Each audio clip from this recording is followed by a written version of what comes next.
Here on the ground, change happens fast. Problems feel frequent and urgent. It's loud and anxiety runs high. From a satellite view, the Earth looks the same as it did thousands of years ago. We've been here before. Let's learn from our past and shoot for a better future.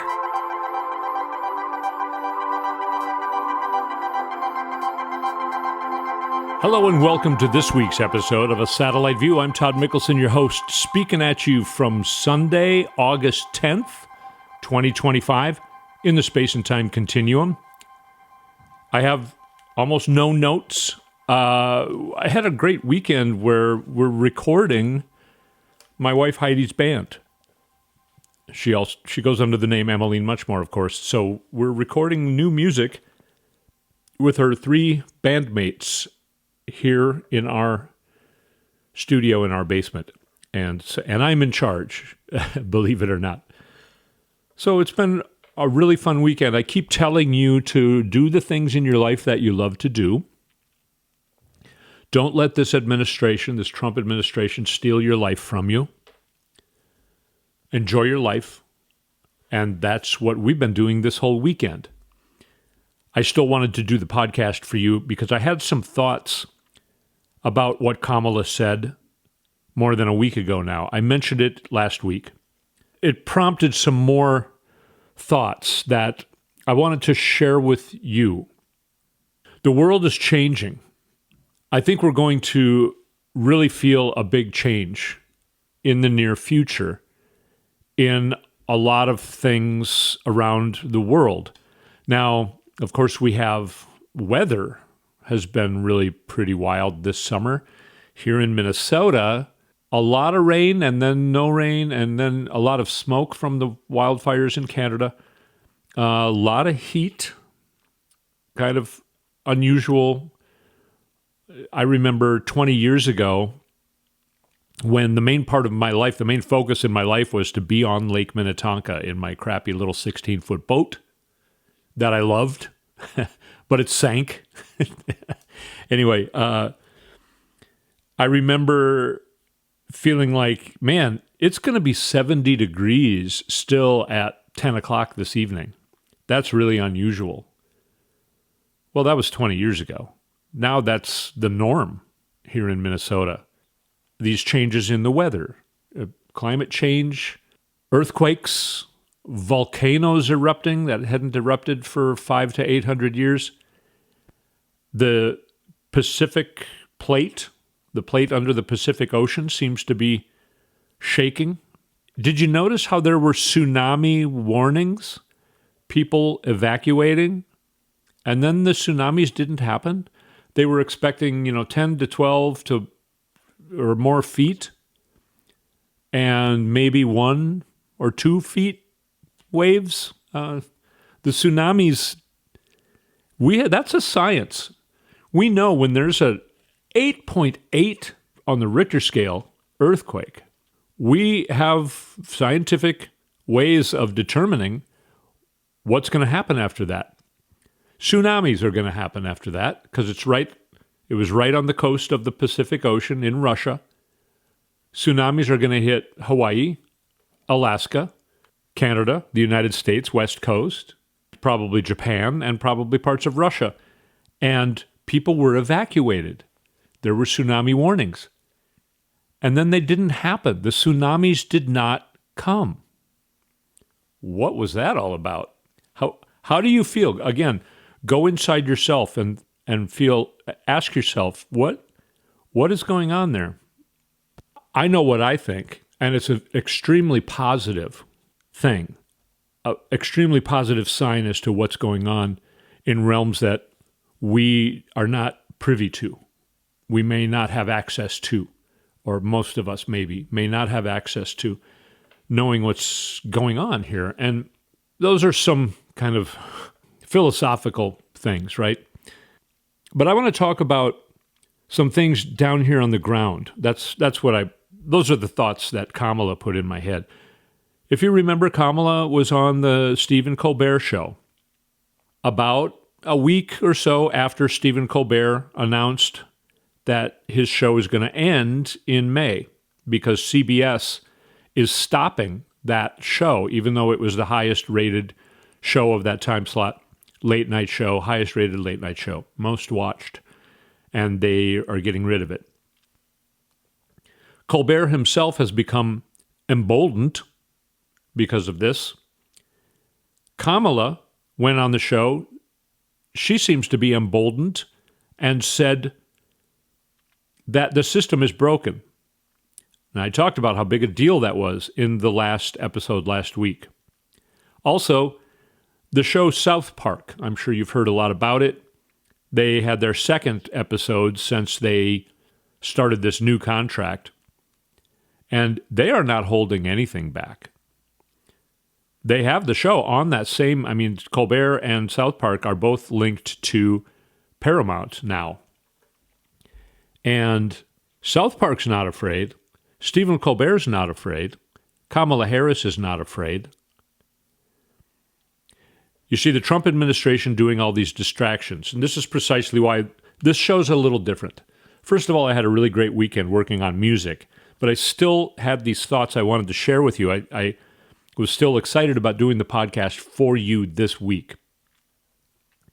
I wasn't going to let my mood of being immersed in recording music, one of the favorite things for me to do in my life, I wasn't going to let that stop me from doing the podcast.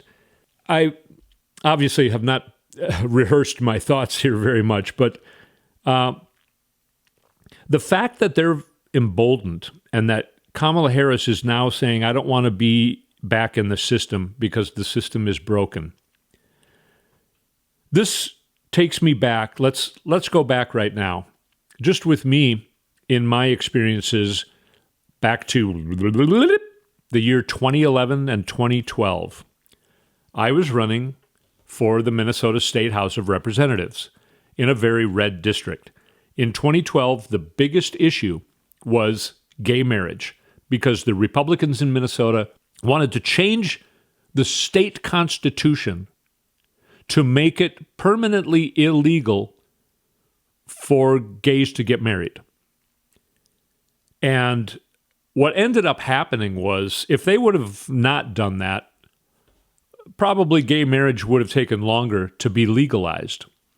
But in reaction to that, one of the, I think still to this day, best campaigns ran in the history of the United States by Richard Karlbaum, somebody that I met back then. He started a campaign that was called Vote No. And it meant vote no against the Republicans trying to change the Minnesota state constitution. An incredible campaign Richard Karlbaum oversaw. And that measure got overwhelmingly voted against. And then, within a year, I think it was, if I'm remembering correctly, within a year, the Minnesota state legislature legalized gay marriage in the state of Minnesota. And within another year or two, and I might be wrong about that, the timeline I might be wrong about, but soon, within a few to a couple years after that, the United States legalized gay marriage.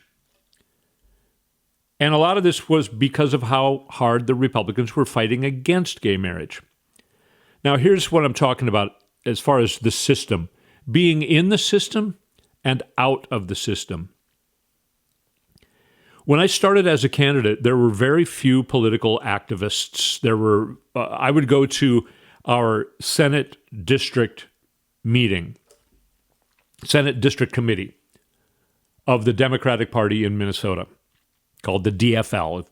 I've said that many times before. So I'm just saying that because I'm so used to calling it the DFL. So when I say DFL, that means the Democratic Party of Minnesota. And I would go to these committee hearings, and it would be me and maybe two people, the chairperson and maybe one other person. And then I would show up as the new candidate, or at least vying to be the new candidate. Very little action going on in this district, actually on either side, Republican or Democrat, because the Democrats knew they were always going to lose. Very red district. Their base vote was 29%. meaning that's what you could expect normally. The Democrats would get 29% and the Republicans would get, like 61%. What's the math there? 76, in the 60s, 65% of the vote. So the Democrats never really tried and sometimes had trouble and sometimes could not even find a candidate to run for the State House of Representatives. The Republicans didn't run any kind of campaigns and didn't have people showing up at their committee hearings because whoever ran was going to win. So they didn't have to put any effort into it. They didn't raise money. They didn't run campaigns. They did not door knock. They didn't take out ads in the paper. They didn't do anything because they were just going to win. That was the atmosphere then. And I decided I was going to run a good campaign. I door knocked, and I've had people reacting like, wow, nobody's ever door knocked. Thank you for doing something. Thank you for actually having some vigor in what you're doing here. Drummed up a lot of excitement on the Democratic side, and I think, pissed off the Republican side. They ended up having to spend some money against me. They had to raise some money and spend it against me, and that pissed them off. And that started something that has now culminated into Kelly Morrison being my current congressperson. But again, that's still not what I'm talking about. Going back to the fact that gay marriage was the biggest issue in 2012, there was a woman she was very progressive, passionate, got involved. She usually was one of the two people that were at the committee hearing or committee meetings I would go to. She was passionate about issues, and I 100% agreed with her on everything. But I was the candidate. I was running within the system. She never had done that. She hadn't put a lot of thought into that particular thing because she was just passionate about things and wanted to be involved and did everything she could think of to be involved. She wasn't thinking about the politics. She was thinking about the actual issues. And I agreed with her 100%. She and I got into she got really pissed at me. I never got super pissed at her, or I never got pissed at her at all. But she kind of let me have it. And I'll tell you why after we take a short break, okay? We'll take an early break here, and then I'm going to finish this.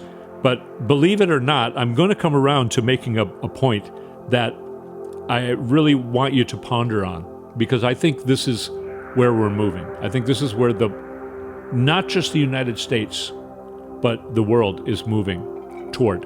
And it just kind of dawned on me, inspired by what Kamala Harris said on the Stephen Colbert Show and throughout her campaign. So I will tell you about that when we come back. You're listening to a satellite view. I'm really in recording music mode. I'm like, I feel all like I didn't put any prep into this show. But it's very fun to just talk candidly with you. I hope it's working well for you. So let's take a short break. You're listening to a satellite view. We'll be right back.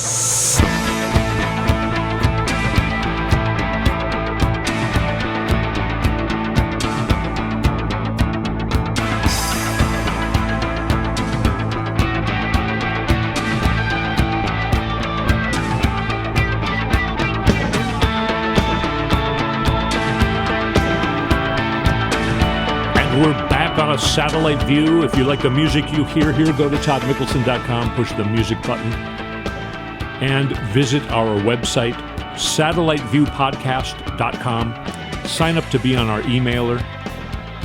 Find our YouTube channel by going onto YouTube and search for a Satellite View Podcast. You can find us there. You can go to our site and then subscribe to the YouTube channel. It's free. Completely free, and you can watch this and other shows in their entirety on video. And also thank you if you're listening in your car or wherever you are listening to the audio podcast. Again, I am so grateful that you're here, hearing from more and more people who tell me they tune in every week, and it's just astonishing to me, and I'm so grateful. So thank you for being here with me. The reason the person was mad at me when I was the candidate, and this person was doing everything they could think of to try and stick up for the issues that I completely agreed with, but this person, I think, thought I didn't agree with. So we were coming up to a parade, a point in a parade, and I was going to have my group of people. I had my cool vintage car in it. I had magnets made for the doors. We were going to have a presence at the parade that, by the way, had never happened before at this level in this very red district. I mean, I was terrified, absolutely terrified. I thought people were going to, throw tomatoes at me or something because I'm a Democrat in a red district. The parades went really well, but we were, I had T-shirts made. We had signs people were holding. We had a great presence going on. And this person in the committee then said, oh, the vote no, Richard Karlbaum's great campaign ran to vote no on the Republicans' proposal to try and permanently outlaw gay marriage in the Minnesota Constitution. So they were known as the Vote No people, the Vote No campaign. This person who was in our committee, our Democratic committee, local Senate district, said, hey, the Vote No people are having a spot on the parade, and I think I can get them coupled up with us. And I just immediately said, no, we don't want to do that. I would like to have some separation between my presence in the parade and their presence in the parade. And this person got sincerely pissed and offended. I should have seen it coming. She stood up to me vigorously. She was really, really pissed. The thing is that I agreed with her. I was for the vote no proposal. Actually, in reality, I don't think the government, the United States government or any state government or local government should have anything to do with marriage at all. I don't know why they recognize heterosexual marriage as being legal and then feel like they could make gay marriage illegal. I don't think they should be saying anything about heterosexual marriage. I don't think it should be a part of any type of politics. That's a personal thing. For a lot of people, it's a religious thing. Separation of church and state. If you want to go along with the tradition of being married, that's up to you. It's not up to our government. That's what I really think. And that's what Kamala's getting at. And that's what this person that was mad at me, who was putting in so much work, volunteering to do all of these things to try and make the Democratic Party better and win more elections in Minnesota. I agreed with this person. And I explained, and after a while, I think it got through. But basically, the problem here is I'm in the system. There's a system, and within this system, in a red district, if I'm tied to gay marriage, I have less of a chance of winning. Even though I totally believe that gay marriage should be just as legal as heterosexual marriage. If we're going to make things legal and illegal, traditional personal things legal and illegal, which I disagree with, but I didn't want to go that deep into it. This person's not in the system. So it's almost like she was free to talk about the real issues.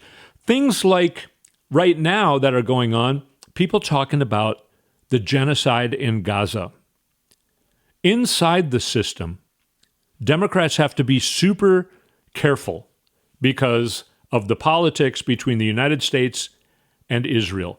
And if you say the Israeli government sucks and is performing genocide, is committing genocide, then the right wing immediately calls you anti-Semitic.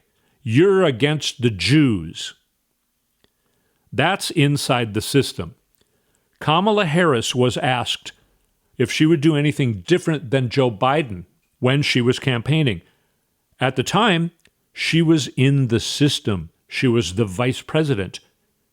Joe Biden's vice president. What is she supposed to say? I think if you're just talking to her at her house and you were, at a party or something and you were her good friend and you said, so what would you do different than the Joe Biden presidency? I think she'd say, well, we at the very least need to put limits on what Israel can do with our weapons and money because they're committing genocide in Gaza right now.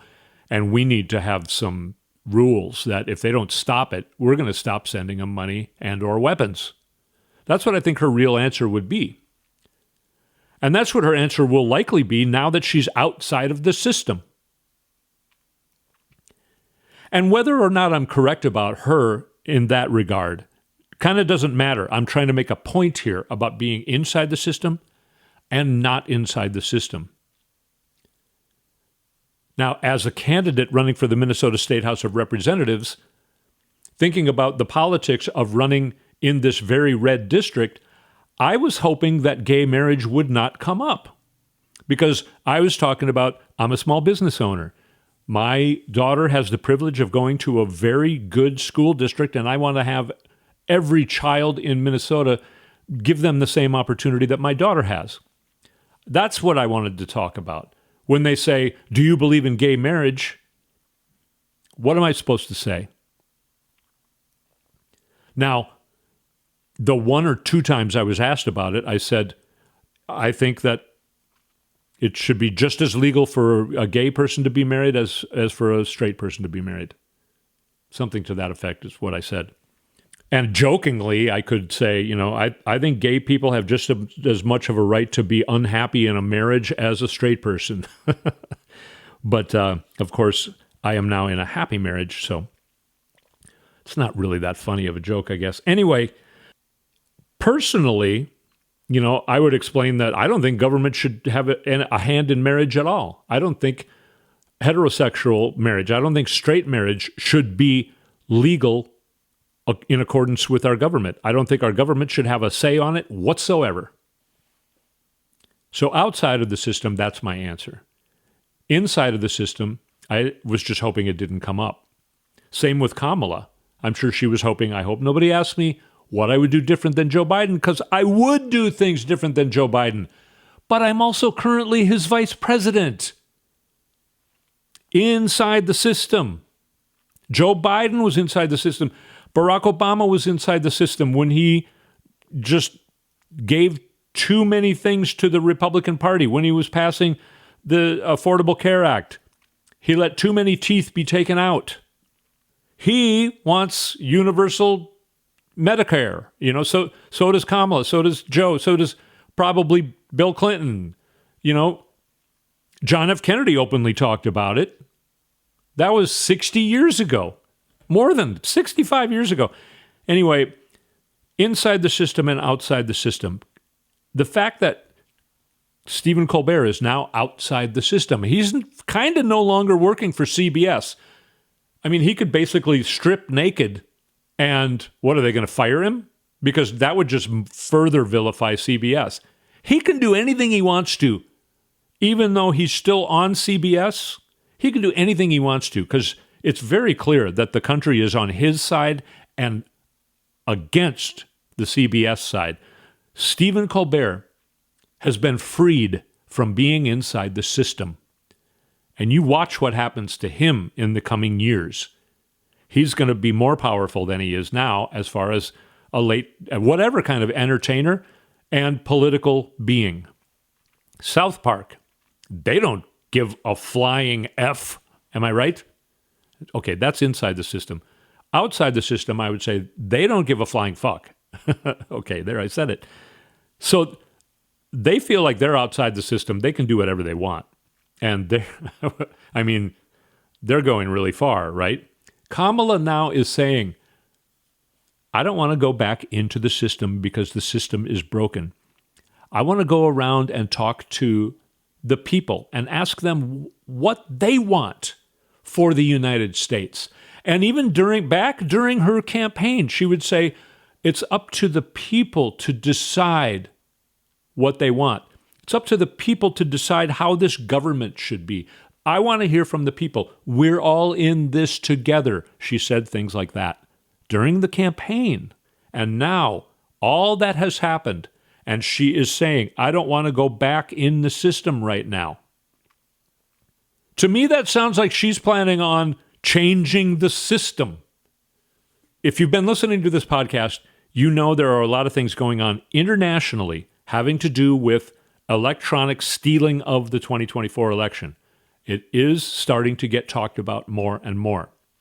Now, I'm not doing an update about what things that have happened that you may not have heard about, although, by the way, Ukraine keeps doing attacks on military, like military weapons and oil production plants. They are on the cusp of absolutely wiping the Kremlin out right now. The Kremlin is in the process of collapsing. But the media only talks about Russia attacking Ukraine. There are great news sources of people who are in Ukraine talking about what's going on.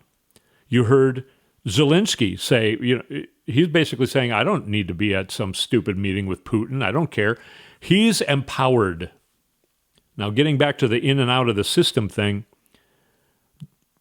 I'll finish. The reason I'm not doing the sort of news items is because almost all the news items this week has been the Trump administration trying to distract us from either what I'm talking about in the Ukraine winning the war, the electronic changing of the votes to steal the election in 2024, and other years and other places than the United States. That's an international thing. The Epstein files are an international thing. So all the little news tidbits that happened this week, we're not going to even put any thought into them individually because they're all nothing but trying to distract from these major things that are going on. Kamala Harris being outside the system, like this friend of mine, and now this person's a great friend of mine, this person has come to understand that I'm totally in cahoots with you. We agree 100%. When I was a candidate inside the system, I wasn't allowed to be with you 100%. I wasn't allowed to be in cahoots with you. I had to think about the politics within the system if I had a chance of winning the election. My friend Kelly Morrison, who is in Congress, like any and everybody in Congress, in the Senate and the House, when you know them personally, there's always some differences between what they would tell you personally about an issue and what they would say on Capitol Hill. That's because they're in the system. Kamala Harris is saying the system is broken. I think some of my friends who are in the state legislature and the United States legislature, people that I personally know, I think they agree with that 100%. And they would love for the system to be different. They would love for the system to allow for elected officials and candidates to talk honestly about issues like human beings are supposed to do. This is what I'm talking about when things are changing. Things are changing to become more human. Podcasts are more popular now than big, fancy, expensive television productions because that's the old world. Podcasts are like talking or listening to somebody personally. That's the direction things are going. That's the direction Stephen Colbert is going to go when he's no longer on TV. That's the direction Kamala Harris is already going. It's going to be very interesting to see what happens with politics and the system in this country and, in fact, the whole world in the coming weeks, months, and years. We are rehumanizing. A lot of people, I think, feel nervous because, AI is coming and everything's getting out of hand. Everything's on social media. Everything's in the computer or in your phone. Younger people are starting to kind of push away from some of that, actually. they're becoming more human. Part of it is they're still in their phone or on their computer, but they're engaging in like podcasts that are more regular people. There aren't the stupid rules of the FCC or whatever, where you can't say certain words, you can't make certain noises with your mouth on broadcast. Fuck broadcast. Go to a podcast where people can say whatever we want. It's more personal. That's the direction it seems like we're going in. And I find it very interesting. And I find it a very positive thing. I will leave you with reminding you, yes, Kamala Harris is still here with us, as are everybody. We're all still here together. I'm still here with you. I'm determined to do this podcast every week. I might take 1 or 2 weeks a year off. I don't know. Maybe not. Because I think it's important for us to engage with each other. I love having you here with me, and I am trying to help you by being there with you. We're in this together, and the more we fight, the more we win. A lot of protests again, if you want to call them that. I call them rallies. A lot of people gathering together against the Trump regime this weekend. We're all in this together. We're all fighting for the same thing. You even see people like Marjorie Taylor Greene has said that she's done with the Republican Party. I mean, wow. Things are changing. It's starting to feel like, are things changing quickly now? I don't know. I was going to say, if you're feeling uptight, if you're feeling nervous, be careful with the information you take in, because our media is absolutely frustrating right now. Our regular corporate media, the media that we've all been used to listening to for decades, is so frustrating and aggravating and maddening. Be careful with that. Find other avenues to get information. You can find real news about the Ukraine and Russia war, not what corporate media is saying that, the Russians did another hit deep in Ukraine. That's all they say. They never report about Ukraine did a hit deep inside of Russia and did not kill civilians, but took very strategic, smart steps in winning this war. If you are caught up in frustrating things and you're feeling nervous and scared and have anxiety about what's going on around you, just stop and breathe. Breathe in for 4 seconds. Hold it for 4 seconds.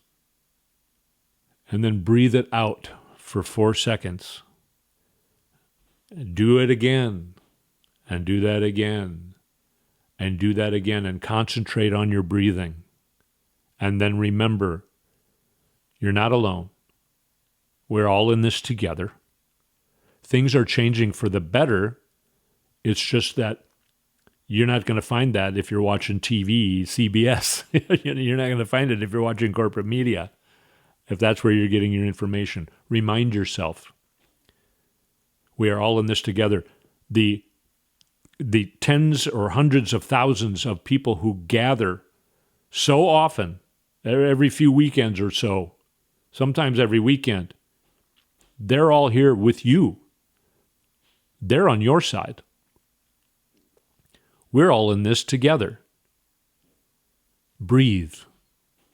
Pay attention to your breathing.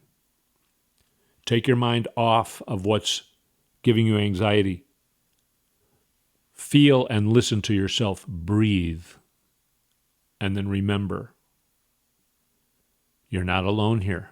You're not alone in this anxiety. As a matter of fact, you don't need to have that anxiety. All right. I hope that can help you. I hope, coming to this show this week has been helpful. I just wanted to say some thoughts. I didn't prep for it. I wanted to kind of see how that went, by the way.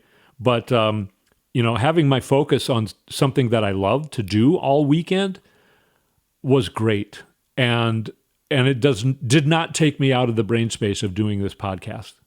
And I'm going to keep experimenting. I'm always going to bring you tidbits that you may not have heard when I think they're important. Things like actually Ukraine is on the verge of bringing down the Kremlin. But I'm not going to talk about, Donald Trump is trying to throw Obama in jail. I'm just not going to give you that bullshit, because that's all it is. So anyway, thank you so much for joining me this week on A Satellite View, and I will speak at you next week.